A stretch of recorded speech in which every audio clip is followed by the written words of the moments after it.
você tiver por base uma divisão de base dos grandes clubes do Brasil, que tem em média entre 300 e 350 atletas militando desde o mirim até o profissional, eu acredito que 5 a 6 jogadores venham a se tornar jogadores profissionais desse mesmo clube.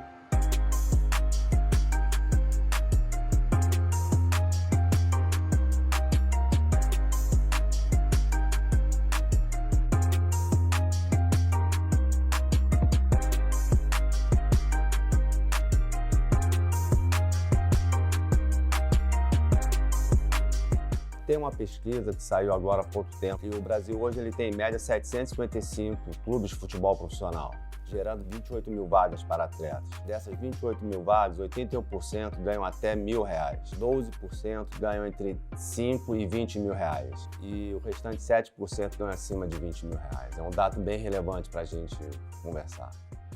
Bom, primeiro que tem que se deixar bem claro que é muito difícil vingar no futebol, ou seja, a gente costuma ver só o topo da pirâmide, né? São jogadores que ganham muito, são jogadores que fazem sucesso, são jogadores que saem daqui, às vezes muito jovens, para jogar lá fora. Mas a grande maioria sequer consegue chegar a um clube. Se você analisar que ele primeiro precisa passar por uma peneira, ou várias peneiras. Tem história de vários jogadores que passaram por vários testes. Então, depois que ele passa aquele teste, a gente está falando de uma criança, ele entra num clube e ele volta a ser testado quase que diariamente. Porque ali, num treino, num jogo, se ele vai ser escalado por um jogo, se ele vai ser titular, se ele vai ser reserva, tudo isso, na verdade, são peneiras.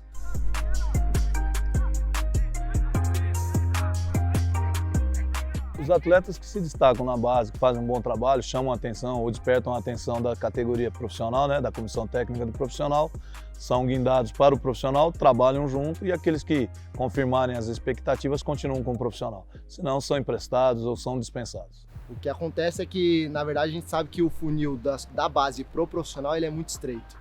Então, o que acaba acontecendo nesse ponto é que se ele não for aproveitar o nosso profissional, ele ainda tem mercado em outras equipes profissionais, né? Então a gente tem alguns exemplos aí de Fernandinho, o próprio Papagaio, que são meninos que não foram aproveitados no nosso profissional, mas tem mercado, ainda assim tem mercado. Num segundo momento, é a gente entender que eles não estão só trabalhando para se tornarem jogadores profissionais, né?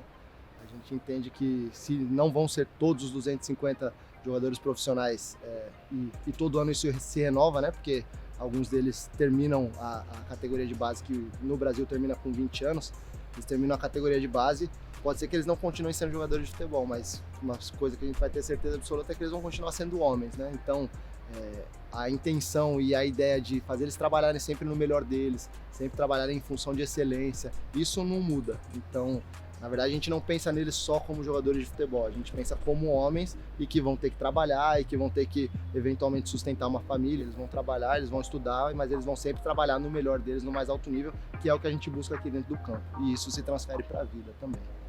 Hoje em dia, os clubes eles estão atentando muito mais a isso. Tá? Na minha época da base, não era tão profissional como é hoje. Hoje em dia, os gestores de futebol profissional, eles encamparam esses projetos, então essa transição tem sido bem melhor, onde você tem o aporte de psicólogo, você tem o aporte de nutricionista, você tem um fisiologista. Então, essa passagem do júnior para o profissional, hoje em dia, está bem mais fácil. Tem uma diferença porque os clubes maiores, eles têm uma condição financeira que pode investir melhor na base, dando condições melhores, né, para esses atletas que estão iniciando sua carreira. Muitos clubes do interior, clubes menores, já tem uma certa dificuldade contra a estrutura e poder dar uma condição melhor, porque muitas das vezes o clube menor não tem muita receita, então aquela que tem a possibilidade de ter uma estrutura melhor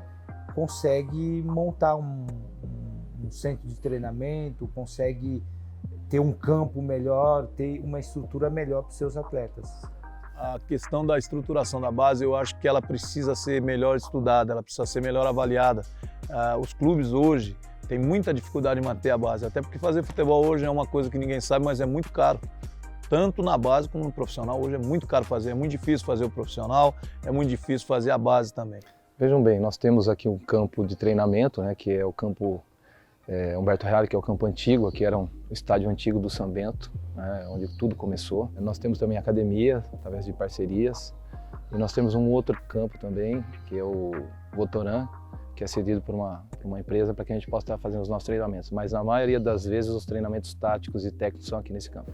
Bom, aqui nós somos um clube formador, né? Então a obrigação de um clube formador, além de fornecer todas as condições de treinamento, oferecer as condições extra-campo, como por exemplo escola. A gente não tem escola particular, né? Mas a gente tem a nossa assistência social e toda a nossa equipe de psicopedagogia trabalhando para que sempre tenha os meninos matriculados, com frequência escolar, buscando ter as melhores notas possíveis. A gente tem alimentação, são 5 refeições por dia, que todos eles têm o direito de fazer.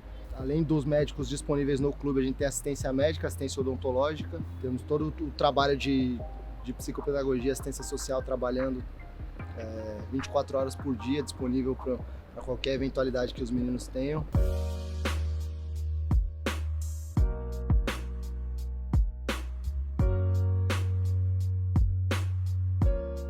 Sempre foi, desde pequeno eu tive esse sonho de ser jogador de futebol e graças a Deus até o momento estou conseguindo. Em base, desde os 13 anos eu já estou nessa caminhada. Desde pequeno, né, ser jogador de futebol, com o sonho de muitos. É o sonho de menino, de ser aquele jogador de futebol, de jogar no estádio lotado, de vestir a camisa da seleção novamente, ser profissional. Ver a felicidade da minha família, em pouca coisa que eu conquistei, ele já demonstra muita felicidade.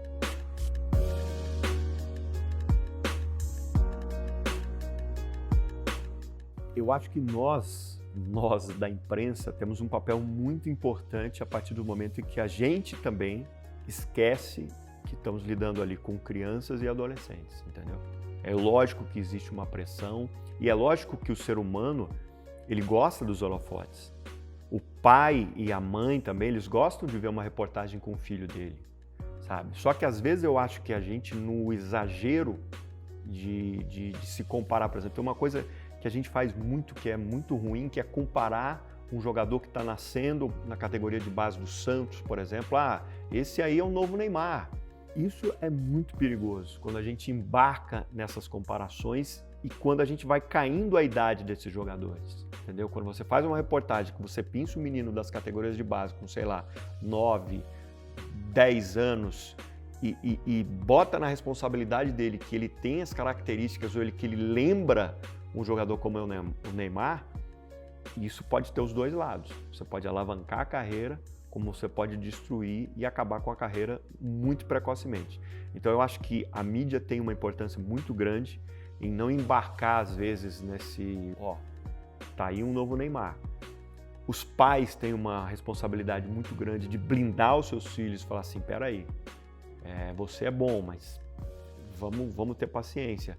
Os empresários que já aparecem cada vez na vida dos jogadores de uma forma mais rápida e com eles tendo menos idade, também tem uma responsabilidade. Então, assim, eu acho que não é só a mídia que tem essa responsabilidade de blindar um jogador. É mídia, são os pais, é o clube. A obrigação do clube é em honrar o salário do cara, pagar-lhe o que ele tem para pagar.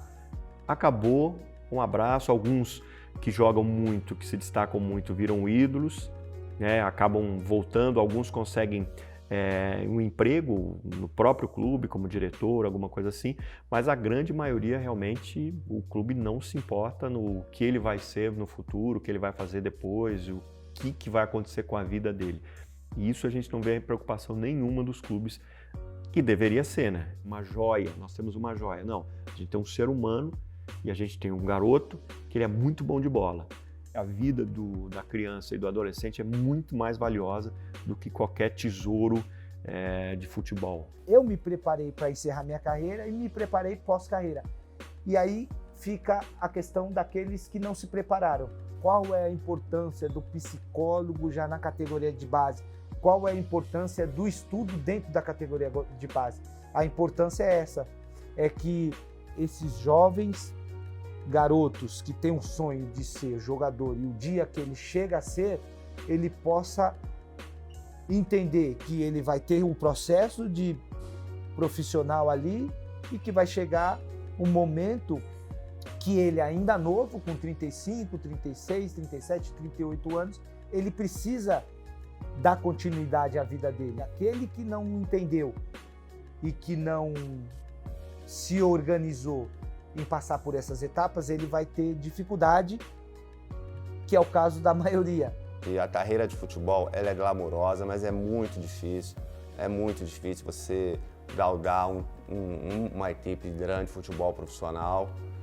Se você tem esse sonho, invista no seu sonho, mas você saiba que vai ser muito difícil.